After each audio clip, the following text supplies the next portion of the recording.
Chicago Bears head coach Ben Johnson eliminates any questions and doubt about who the starting left tackle is going to be. But there's a caveat. We'll talk a little bit about that. Plus, the Chicago Bears name their team captains heading into the 2025 season. We're about to get into all that and more right after this. You are now tuned in to Chicago Bears Central, your number one place for all Chicago Bears news and content.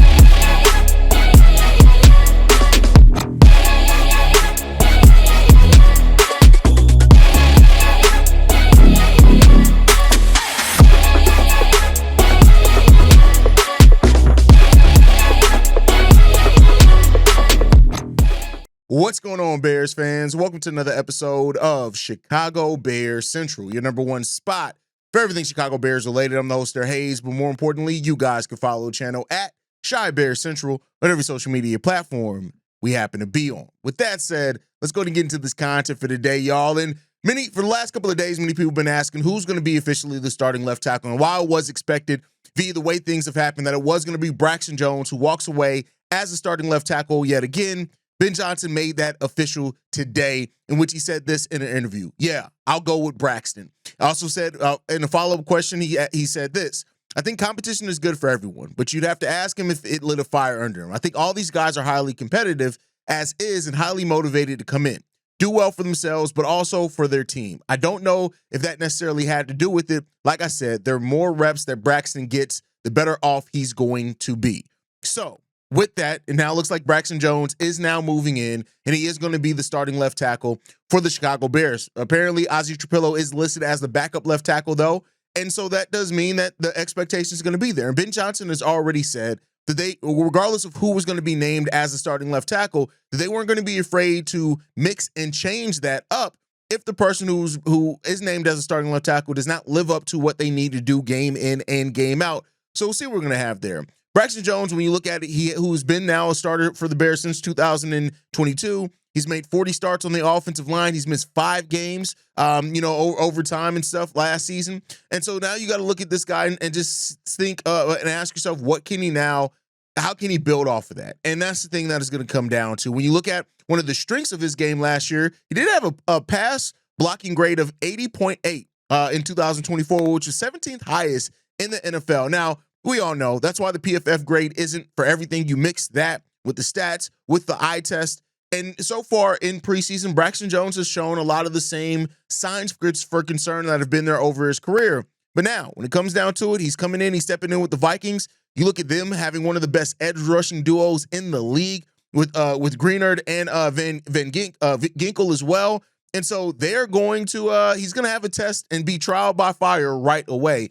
And for all we know, that could play a part into it as well with the Bears, I've said it before, not really wanting to get off or not in the space where they can get off to a slow start with who they're facing off early. Maybe you wanted to go with a more veteran option in Braxton Jones and give Braxton and say, hey, now this is your opportunity to win or lose, lose this job if you do lose it in the regular season rather than losing it in preseason. And we'll see what Braxton does in a case like that. Again, I'm not the highest guy on Braxton, but I'm not as low as some people are on Braxton Jones either. I did think, though, that this was probably going to be it for Braxton Jones being the starter, but hey, he won it out in preseason. He won the competition. And like I've said many times before, it all comes down to this one thing for me.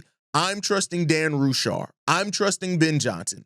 And for that trust, it doesn't mean that I'm just going to trust that they get everything right, but it does mean that I'm going to trust that if for some reason things do go left and they're not up and not performing well, they'll make the needed alterations to the starting lineup to get yourself to a point where you're getting what you need to out of this offensive line. So for what it's worth, Braxton Jones is now going into the season as a starting left tackle for the Chicago Bears. How long is he going to be able to hold on to that position? That's the question that many people are going to be asking. And that's the question I'm going to throw to you guys here in the comment section of this video.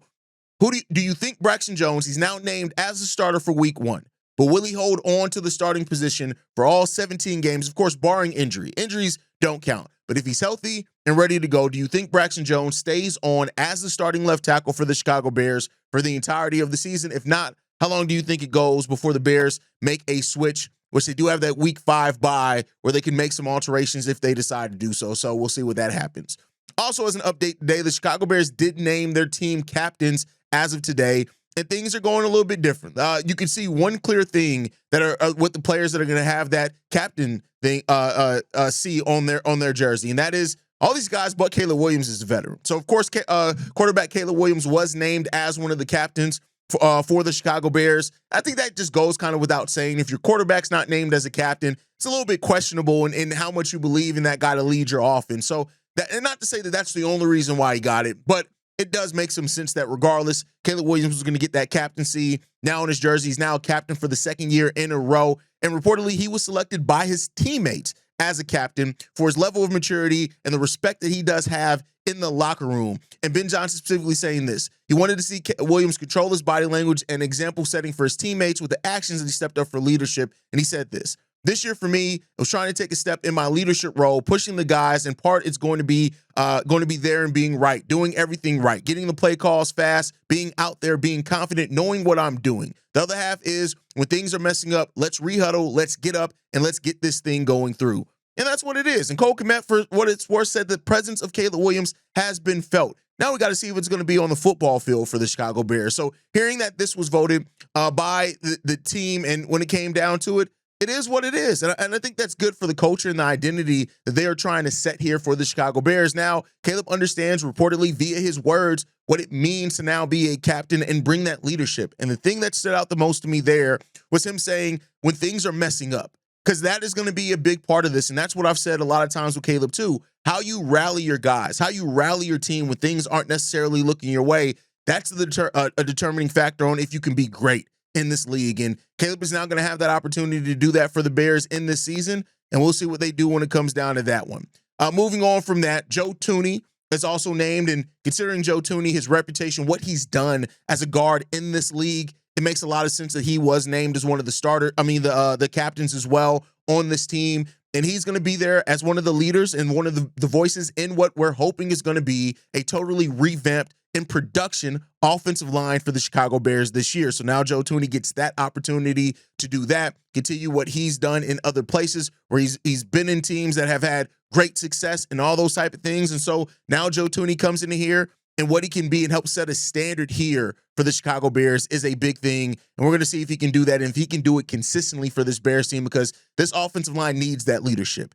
And when you talk about guys like Braxton and Darnell Wright, you also throw in, of course, Theo Benedict, Ozzie Trapillo, right? Luke Newman. You throw in these guys that are going to be here, hopefully in the future for this offensive line, learning behind these type of veterans. What does that mean? And we'll see what happens with that one. Next up on the defensive side of the ball, we got Grady Jarrett, first-year Chicago Bear, but a veteran in Grady Jarrett named as one of the captains here. And Dennis Allen talked about Grady Jarrett and why he was named as a captain, saying this.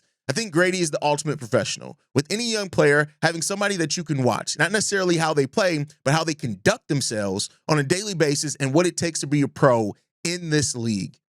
And so Grady Jarrett, he joins, Joe Thuney as a first-year Bear to now go instantly in to being a captain for this team. And the role that Grady Jarrett's going to have here is important as well.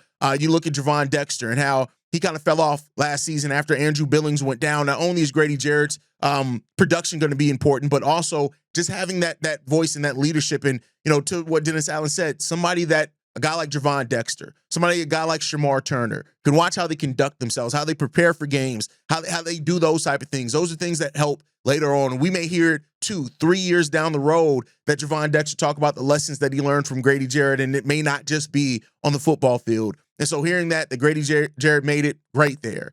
And then as well, Kevin Byard, as well as named as one of the captains here on the defensive side of the ball, the veteran Kevin Byard. Dennis Allen also talked about him where he said this. He's an accomplished football player. He's really smart, and he's played a lot of years in this league at a high level. He's probably the leader of the defensive back room, one of the leaders of our team. It's been good to see him step up in that role and take on that responsibility. So Kevin Byard as well, and he a second-year Bear, but a veteran, his second year like Caleb Williams. So one thing's clear is that they expect leadership from these guys, and they expect these guys to be the tone setters on their side of the ball. Can they do it, and can they do it consistently? That's one of the biggest questions here. That's only going to be named on the football field. And like Caleb Williams said, some of it can only be shown once you deal with some adversity, whether that's in the game, as far as being down in the game, how you rally your players together, where you give up a big drive, but you have the bend but don't break. You don't allow them in the red zone. You stop what was a big drive maybe from scoring. Those are the type of things that we're going to look for from this leadership and how they really galvanize this team together. And then lastly, Cairo Santos also gets named as a captain here on the special team side of the ball. I mean, Santos is what it is. Like, shout out to C-Dub. Next time y'all see C-Dub on the live stream, make sure y'all put the legs in the chat for C-Dub. Santos is a captain on this team, and C-Dub and nobody else can take it away from him when it comes down to that. So that's it when it comes down to it. This is, you look at the last time that we had 8 different players as team captain. They restricted it now, different coaching staff here, different things that they want from it.